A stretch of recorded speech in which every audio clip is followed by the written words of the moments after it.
Dr. Emily Sprague. I'll be moderating this session. It just means I'm favorite, and you'll never hear my name again. Please welcome Courtney Killian and Tricia Stoner from Cal University of Pennsylvania. They will be speaking on Fibonacci's perfect power, the power of Fibonacci.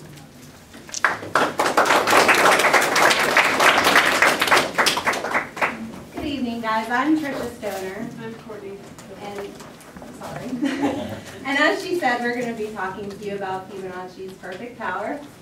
First, we're going to talk to you about what Fibonacci numbers are, and then how they relate to us in like real life and how they relate to you.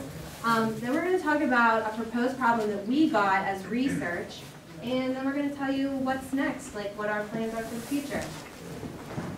So the Fibonacci sequence starts with 1 and 1, and as the sequence goes on, the next number is just the sum of the previous two.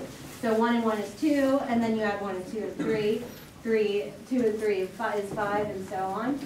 Or we can just say that, okay, f of 1 is 1, so that's the first Fibonacci number, and then f of 2 is 1, so that's the second one, and then we could say the one after that is f sub n equals f sub n minus 1 plus f sub n minus 2 for every number in the sequence after that. Okay, so how does this relate to real life? We actually see it everywhere. The number of petals in many flowers is actually equal to a Fibonacci number. So as you can see here, there's 3, 5, and now you'll never look at flowers the same. That's okay.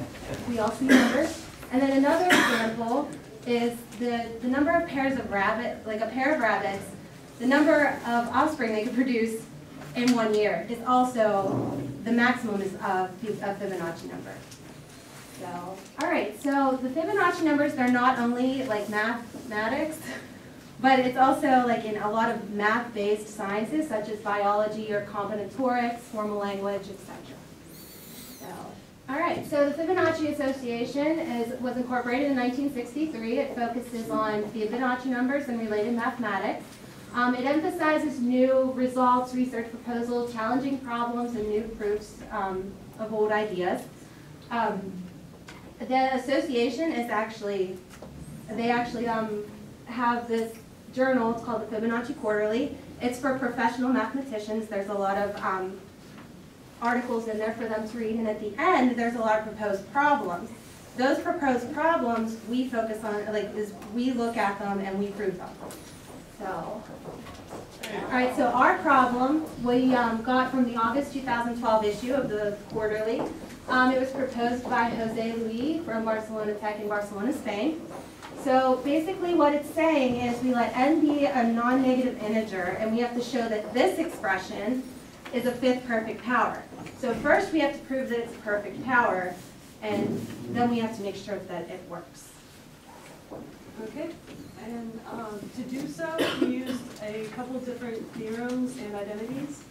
The first that we had to go through was Binet's formula, and it basically says that Fibonacci numbers can be represented in this way as well. And to prove this, you can use mathematical induction. We also used Cassini's formula, which is a rather popular formula used by people that solve Fibonacci-related problems. And then we also used these two identities, which we got from this book, which is essentially the Bible of Fibonacci identities. Then, in addition to those identities, we also had to come up with our own to help prove the problem. And this is what we had. We had, this is how we proved it. We had this expression, and then we showed that f sub n plus 1 is plus f sub n is the same as f sub n plus 2. And then we squared that, and when we squared that, we had one term cancel out. And then from there, we factored everything, and then used Cassini's formula to end up with this. And then, so recalling our original problem, we stated that to solve it, our given expression was equal to f sub n plus 2 to the fifth. Now, for our actual proof, we started with the proposed problem, and then we used one of the given identities from earlier and plugged it in up here to replace this, and then we plugged in our lemma on the bottom. And then through simplification, 7 cancels out, and one of the terms cancels out as this is squared. Then you get this. And then from the other previous identity, we substituted that in, and then through simplification, we found that the given expression is equal to f sub n plus 2 to the 5th power. So we were able to prove it. And while it is a rather simple problem itself, a lot of the work came from finding the identities and coming up with our own in order to prove it. Okay, so what now? This proof that we did was actually submitted in January 2013 of this year. It's currently under review from anonymous professional mathematicians, and one original proof will be highlighted in the journal as long as it's professionally written, concise, and the most concise. So our future endeavors are the publication of the next quarterly that our problem will be in should be released by November of 2013. And after that, we plan to submit more original proofs and keep submitting them and see what happens. So thank you.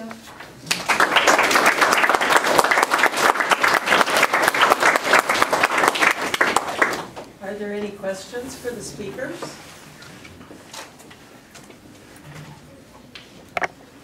Were there any other proof methods that you tried before you used reduction? No, I think we started with that and we got lucky. Yeah, pretty much, yeah. The one part that we did kind of like get caught up on was before we figured out that we had to like change a formula to have it fit into our proof, we were like stuck and we're like, how does this work? Because like this problem looks nothing like we can use. So I mean that was the only part we got stuck on, but we did originally start with induction. So. Further questions? Why did the Spanish mathematician come up with the problem in the first place? That's a really good question. Yeah.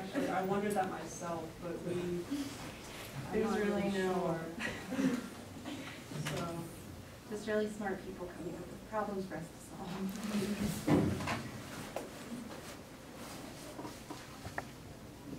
If there are no further questions, let's thank the speaker again.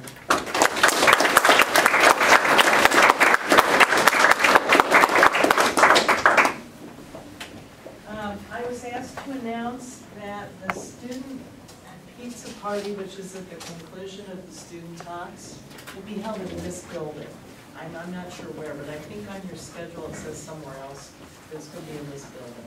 So keep your eyes open and ask somebody who looks like they know where things are going. Then